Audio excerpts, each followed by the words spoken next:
The Mariners lose to the A's, and now they face the St. Louis Cardinals. Hello, everyone, and welcome to the series analysis episode of the Seattle Baseline Podcast. My name is Julian Smith, and I'm with Alex Hong. Alex, I've got to say, like that, I thought the offense was good, but the pitching didn't hold up. The the A's score 5 runs per game on average, and they beat up the Mariners. You can't win that way, especially if your calling card is the pitching staff. You can't win that way. So I'd love to know how you feel about this. What can we do better? Well, I think we should start with what went well, right? The offense did hit pretty well, I will say, and especially from our big three, like Raleigh, Julio, and Naylor, and Randy, honestly. So we can count those four. They all hit played pretty well this series. So especially we were looking for Cal, Julio, and Naylor, who were struggling a lot earlier in the year to hit well, and they did. All right. Especially Cal, I think I mentioned in the last one where I was a little concerned about him. He played really well. They all played well. So that was actually really good to see. It's nice to see a good series out of those three. But right, we had some bullpen collapses, right? That wasn't very good in the first game where we had Legumina come in. There's also I had some issues in that game in general, but yeah, that was obviously bad. But yeah, but Julian, we lost the series again. It doesn't feel as bad as early in the year. Early in the year, it felt like, oh my God, this is like a disaster, right? Because the team isn't playing well. Team played okay, they kind of lost, but it's still a little unacceptable, in my opinion, to see these continuous series losses. Like, it's one thing to like play pretty well and still lose the series, but it's been keep happening. So really, really good teams, they can play well and still win those series. Like you're never going to win every series, but we need to see a little bit more improvement, I guess. Yeah, I'll tell you what. The Seattle Mariners, we've lost so many series, whether that's a sweep or straight up just lost a series. We haven't won many series this year, and it's been a rough go to start the year.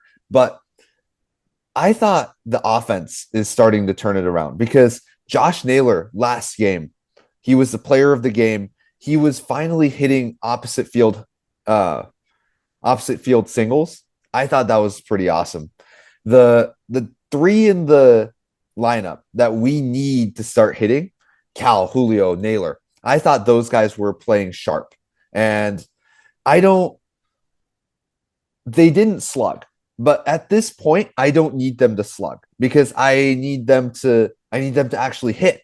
And if they can see the ball, if they can get contact, line drives, then eventually those hits will start turning into doubles. And then those doubles will start turning into home runs. And so at this stage, what I'm seeing from this offense is upward trend. And that's exactly what I want to see. So I'm pretty content with the offense. And pitching wise, need to do better. As I said before, you can't give up 5 runs a game and expect to win. It's a miracle you won one of these 3 games, giving up 5 runs on average. And the one that you won was the one that you only gave up 4. The other 2, you went 6 runs and then 5 runs. So if the Mariners want to keep winning, they have to only give up 3 runs or less. And that's the calling card for the Mariners. That's You've got a rotation that has 5 guys, maybe 4 now, that can give you 5 to 6 innings of 3-run baseball, and that's exactly what you need. You can't give up more.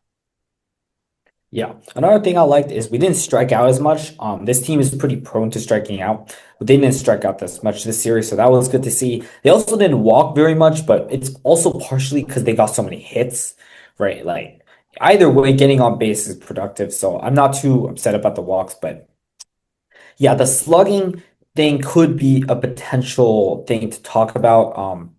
It's a good thing to get on base. Like we get a lot of these hits, right? We got 14 hits, I think, in the last game, and we got around 5 runs. We were at a point because we were hitting so many homers where we would get hits and we would score 5 runs. Right, which was ridiculous. But getting a lot of hits like this is fine, right? It's good. And even the game we lost, I believe the first game we got like 10 hits and we lost. the slugging helps to where those hits turns into runs more effectively, right? Because there's one thing, like let's say every inning is like you get three hits and then it's just three singles and that's it. And let's say that happens every inning. You would have 27 hits but zero runs, right? So, that's why the slugging matters because you can get someone from first or second base all the way back home with like a double, right? If someone's on first base and someone hits a double, that there's a good chance, it's not always going to happen, but there's a good chance that person's going to score, right? Versus a single that's just going to move in the second. So that's why these things matter. But it is kind of random, small sample size, 3 games, right? Not everyone hits a double every single time. But overall, the trend has been a little less slugging than as per usual. But we'll see. It's not too something I'm too concerned about this early in the season. Yeah, and I want to point out, and I want to demonstrate using Julio's stats here. In the past 7 games, Julio Rodriguez has gone 385, 448, 423. And 423 slug compared to the 448 on base isn't much. But when you compare the two, well, he's getting 385 average, and then he's on base for 45% of the time, and then he's slugging 423. He's slugging 423 because he has a 385 average. And that's where I see the uptrend. And that's what I said earlier. These hits are going to turn into home runs. They're going to turn into doubles because what we can see from Julio here is he's not slugging, he's just hitting, but those hits coincidentally they're going to turn into these doubles, and that's where his slug is above 300. His slug is actually 423. So Mhm. that's where the uptrend, in my opinion, is important. You're not seeing the 600 slug yet, and you'll see that soon. You'll see that when Julio Rodriguez hits that like on switch and goes for a tear in a month. But right now, it's not that yet, and I'm hoping in a month or so we're going to see Julio Rodriguez tap into that again because we've seen that every year. Every year we have a month of August where Julio Rodriguez is the MVP Yeah. contender. Yeah. And he's the the point that he is right now being 385, 448, 423 for the past week. That shows that he's actually getting a lot closer to that point than he was in previous years. And so maybe he does it for 3 months and maybe you can extend it every year and Julio Rodriguez just continues getting better. So I'm really happy with how the lineup's doing right now, especially Cal, Julio, and Josh. Those are the three that I'm really happy with. And I hope they continue doing this because that what they're doing right now, that's going to get them wins. Yeah, definitely. Another thing we might want to talk about is the pitching. It wasn't as good in this series. I know like the A's have some star players, but we're talking about how like they don't even have Brett Rooker. Nick Kurtz is good, but we got some other good players, but yeah, the pitching was okay. The starting actually, it was okay, right? All the pitchers, I believe they went like 5 innings, either gave up 2 or 3 runs. That's not like terrible. The problem was the bullpen, I think. And especially, I'm gonna mention this in the first game where I think Dan Wilson used Matt Brash way too early, right? You put out Hancock goes out, right? You put in Ferrer, then you put in Brash, but then while the game is still close, while you're trying to cling on, right? You then throw in Legumino, and he does stuff that he did last year, which was not very good. And then we throw out Cooper Criswell because we're throwing the game.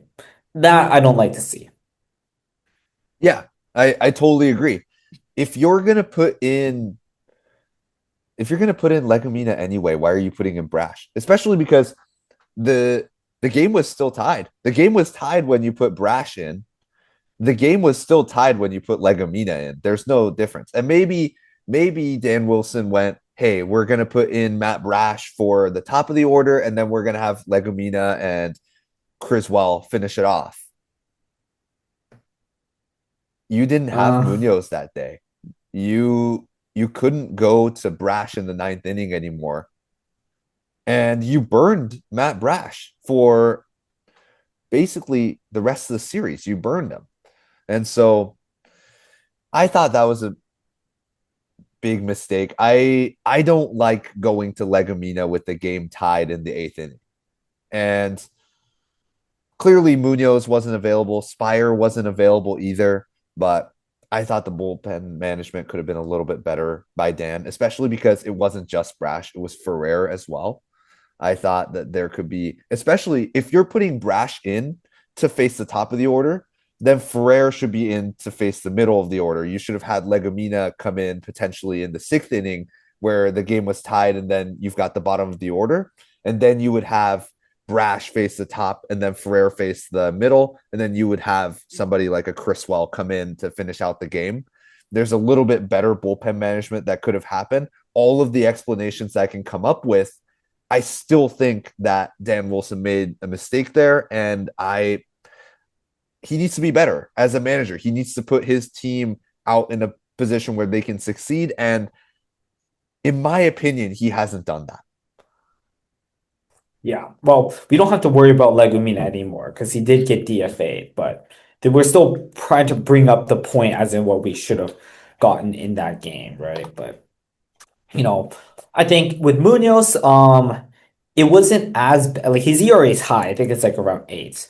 What he gave up, he didn't really. He only gave up that one bad pitch, right, with the run, with the home run. So it wasn't actually as bad as like his other two starts where things completely fell apart. Like the one where he gave up like 5 runs, that was bad. But the other ones, I mean, this one wasn't as bad. I refuse to believe. I have a lot of patience with Munoz, in my opinion, to where I refuse to believe he just doesn't know how to pitch anymore. That's very unlikely to be the case. So I trust him. Brash, I obviously trust. He hasn't given up a run yet. Ferrer's been good. We talked about him in the before the season started, how we liked him. Looks pretty good so far. Bizardo's pretty good. Spire, I still have faith in him. Yeah, the rest of the guys I'm, not too sure about, but that's a decent five to have, I think. But maybe we need to see how things progress to see if these minor inconsistencies are going to be consistencies. Yeah. And with Brash and Spire, I felt like they got beat by the Athletics. The Athletics lineup is really good. Despite not having Brent Rooker, they're still one of the better offenses in the league. And they they beat them up. They beat up two of our five best pitchers. I thought with Munoz, it was a similar situation with Nick Kurtz. Nick Kurtz being one of the front runners for the MVP last year, and he was the rookie of the year as well for good reason. He had over 1,000 OPS. This guy is the big deal. By the way, shout out, he's from Lancaster, which is in Pennsylvania, and I go to Penn State, so that's pretty awesome. So um, Nick Kurtz beats up a ball that Munoz throws, slider down, and it was. I thought it was a good pitch by Munoz, just gets beat, and that's what Nick Kurtz does. He's a great player that even if you throw the best pitches, he's going to beat him up. And so the goal is to not to not to put zeros up against Nick Kurtz because that's near impossible, but you want to mediate the damage as much as you can. And I thought the Mariners did a good job at that. And so Munoz gives up the run, but that's less Munoz. That's more Nick Kurtz being that good. And point being, Munoz played fantastic, I thought. Yeah. I think we should move on to the next series we have because we didn't win this one. Hopefully, we win the next one against St. Louis Cardinals. So, what are your initial impressions about this Cardinals team? Because they are part of the division, the NL Central, who's playing really, really well, surprisingly. Um, a beatable starting pitching staff, 100% beatable lineup, and a pretty amazing bullpen. Once they get to their bullpen, they will be pretty much close to lockdown. But you just got to beat up the starting pitching. If you can knock that starter out in the first 3 or 4 innings, then you're set because now you burn their bullpen, and then next two games you can beat them up. Maybe you can win the first game too. If you can knock the starter out after 4 innings, you're probably winning that game. So that's where the Mariners have a chance. Mariners need to strike against the starting pitching. They can't they can't let the starters put up zeros because they know how difficult it is to score against this bullpen. We have Kirby, Wu, and Hancock, arguably the best three in the rotation at this point in 2026. And you need them to go out there and put up 6 inning, 2 run baseball. Yeah. Looking at their starters, they're okay, right? They're not like Jacob DeGrom or like prime Jacob DeGrom, like all that type of stuff we've had to deal with, which we didn't even deal with prime Jacob DeGrom. We dealt with a Jacob DeGrom. But we're against we have Kirby, Wu, and Hancock. And I'm pretty confident in them against we have Andre Palante first game.